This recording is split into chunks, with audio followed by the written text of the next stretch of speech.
बेहतर से बेहतर की तलाश करो। मिल जाए नदी तो समंदर की तलाश करो। टूट जाता है शीशा पत्थर की चोट से। टूट जाए शीशा ऐसा पत्थर तलाश करो। डियर स्टूडेंट्स, आप सबों का बहुत बहुत स्वागत है इस चैनल में। आज मैं क्लास 12 इंग्लिश का शानदार लॉन्ग क्वेश्चन लेकर के आया हूं, जो इस बार बोर्ड एग्जामिनेशन में निश्चित रूप से रहने की संभावना है। यह चैप्टर फर्स्ट का है, इंडियन सिविलाइजेशन एंड कल्चर का। Indian civilisation and culture written by Mahatma Gandhi. भारतीय सभ्यता और संस्कृति। चलिए, क्वेश्चन में सबसे पहले राइटर का इंट्रो लिखा जाता है लॉन्ग क्वेश्चन में, तो उसी इंट्रो से मैंने शुरू किया है। इसमें क्वेश्चंस है, write the summary of Indian civilisation and culture. Long question में 3 ऑप्शन रहता है, जिसमें से एक लिखना होता है, तो निश्चित रूप से यह क्वेश्चन इस बार एग्जामिनेशन में आने की संभावना है। चलिए अब आंसर को शुरू करते हैं। आंसर है, Indian civilisation and culture is a famous essay of Mahatma Gandhi. भारतीय सभ्यता और संस्कृति जो एक लेख है, महात्मा गांधी के द्वारा लिखा गया। ही पॉपुलरली नॉन एज बापू और फादर ऑफ द नेशन। वह खास करके बापू के नाम से जाने जाते हैं और राष्ट्रपिता के नाम से भी जाने जाते हैं। He was a great politician and leader. He was a great politician and leader.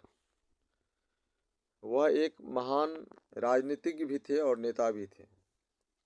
चलिए अब सेकेंड स्टेंजा पर चलते हैं। सेकेंड स्टेंजा है, इन दिस चैप्टर। अब चैप्टर के थीम को पकड़ेंगे, जो इस क्वेश्चन में पकड़ा गया है थीम को, जो टॉपिक को। In this chapter the speaker Mahatma Gandhi mainly focus about sound knowledge of Indian civilisation and culture. इस अध्याय में खास करके महात्मा गांधी भारतीय सभ्यता और संस्कृति के ज्ञान के बारे में बल दिया है।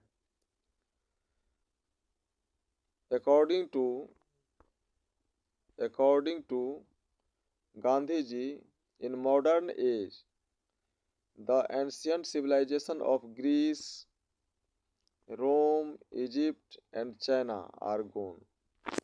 महात्मा गांधी के अनुसार प्राचीन सभ्यता जो है, इस आधुनिक युग में प्राचीन सभ्यता, ग्रीस की सभ्यता, रोम की सभ्यता, इजिप्ट की सभ्यता और चाइना की सभ्यता नष्ट हो चुका है। But ancient Indian civilisation still alive in modern age. लेकिन प्राचीन भारतीय सभ्यता जो है, अभी भी आधुनिक युग में जीवित है। चलिए अब यहाँ से पैराग्राफ चेंज कर देना है। अब नेक्स्ट पैराग्राफ पर चलते हैं। पैराग्राफ है, Mahatma Gandhi said that world is changing fast but Indian culture remain unchanged। Mahatma Gandhi कहते हैं कि दुनिया जो है बहुत तेजी से बदल रहा है। दुनिया बहुत तेजी से बदल रहा है, लेकिन भारत का जो कल्चर है, संस्कृति है, वह अनचेंज है, अपरिवर्तनीय है, अभी तक नहीं बदला है। India is a land of saints and fakirs. भारत की भूमि संतों और फकीरों का देश है। In modern Indian people also follows of old tradition and culture. In modern Indian, आधुनिक युग में भारतीय जो हैं फॉलो कर रहे हैं किसको? पुरानी परंपरा को, पुरानी संस्कृति को फॉलो कर रहे हैं, इसलिए तो पुरानी सभ्यता और संस्कृति जीवित है। नेक्स्ट लाइन है, Indian civilisation is based on good conduct Indian civilisation is based on good conduct. देखिए कितना अच्छा लाइन कहा गया है गांधी जी के द्वारा। भारतीय सभ्यता जो है अच्छे विचारों पर आधारित है, but western civilisation is not based on good conduct.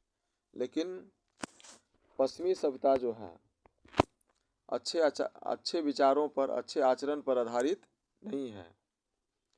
Indian people believed on God and good way of life. भारतीय लोग जो हैं ईश्वर पर विश्वास रखते हैं और अच्छे जीवन जीने पर विश्वास रखते हैं। But western civilisation based on material. लेकिन पश्चिमी सभ्यता के लोग, पश्चिमी देशों के लोग जो हैं वो मटेरियल पर विश्वास करते हैं। अर्थात मटेरियल का यहाँ सेंस हो गया धन दौलत, रुपया पैसा, धन पर विश्वास करते हैं। दस वी कैन से, इस तरह से हम कह सकते हैं कि we can say Indian civilisation is better than western civilisation. इस तरह से हम कह सकते हैं कि भारतीय सभ्यता पश्चिमी सभ्यता से अच्छा है। इसको बहुत ज़्यादा लॉन्ग में भी नहीं लिखना है, इसी क्वेश्चन में सारी चीज़ पर दिया गया है। सबसे पहले राइटर के बारे, गांधी जी के बारे में लिखें, उसके बाद नेक्स्ट पैरा में इस चैप्टर का जो थीम है उसको रख दिए हम, और लास्ट में उस थीम का डिस्क्रिप्शन किया गया है। सारी बातों को, पूरे चैप्टर की बातों को केवल 3 ही स्टेंजा में, 3 ही पैरा में हम समेट दिए हैं। इसे 1 से 2 बार पढ़ेंगे आप लोग, निश्चित रूप से आप लोगों को याद हो जाएगा। फिर मिलते हैं नेक्स्ट वीडियो में। आप लोग इस चैनल को सब्सक्राइब कीजिए, लाइक कीजिए और कमेंट कीजिए। Thank you very much. Thank you for watching this video.